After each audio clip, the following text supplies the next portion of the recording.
Aloha, y'all. Welcome to Not a Safe Space. Today I'd like to review just a couple events from the previous week. First of all, the murder of Shireen Abu Akleh by what all appearances seems to be the Israeli Defense Forces.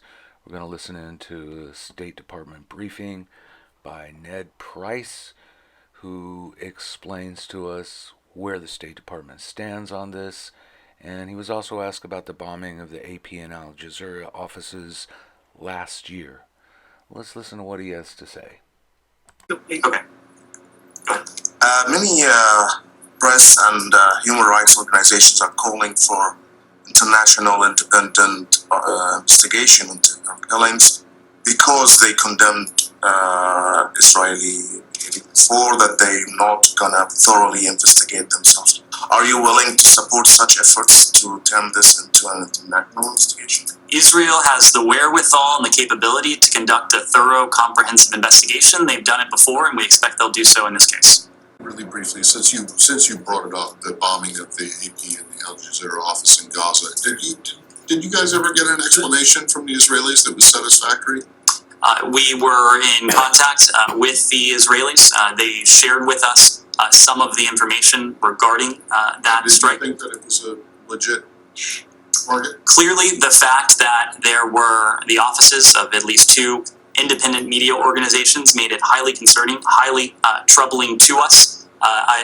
But beyond that, is it still troubling, or were your concerns resolved? It is. It's been almost literally that happened on May 15th of last year. It's now what, May 11th? It is that assessment has not changed. So you're still troubled by it. In other words, the explanation that the Israelis gave to you is not. It did not. We voiced our concern by the fact that journalists were put at risk, that their offices came under assault. I get that. It's been a year, so I just want to know if the Israeli explanation has satisfied you. And so those concerns are no, you don't have those concerns still exist. Well, there you have it. The Israeli Defense Forces can murder a U.S. citizen and journalist, and it is the position of the State Department that the Israeli Defense Forces should investigate themselves. Alright, let's turn back now to Ukraine. We heard last week that Russia suffered a defeat in Kharkov or Kharkiv, depending if you speak Russian or Ukrainian. But there's rumor that this was more of a fixing operation rather than a battle to take Kharkov. But let's hear from Byron Berletic on this defeat of the Russians. Russia suffered a defeat only if they were trying to actually take Kharkov.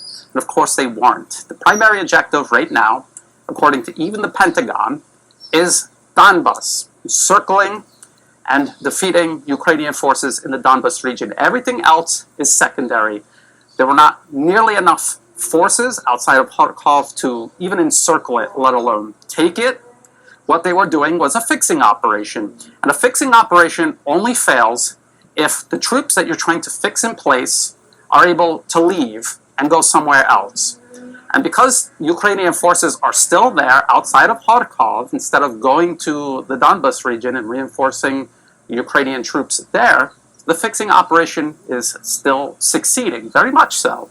Even if Russian forces go all the way across the border and they're staying inside Russia, as long as those Ukrainian forces are stuck there, worrying about whether they're going to return or not, then that fixing operation is still successful.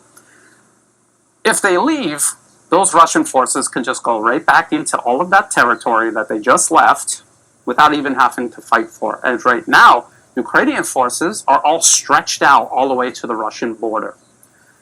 So when you have to lie and point to things like this to show, a victory, an example of Ukraine winning, it's because you are actually so completely losing. So there you have it. The Western press, much like Ned Price, State Department spokesman, are full of shit. Quite simply, look at the map, folks. I mean, everyone talked about Russia's failure to take Kiev, and no one considered that Russia didn't come with enough forces to control the entire Ukraine.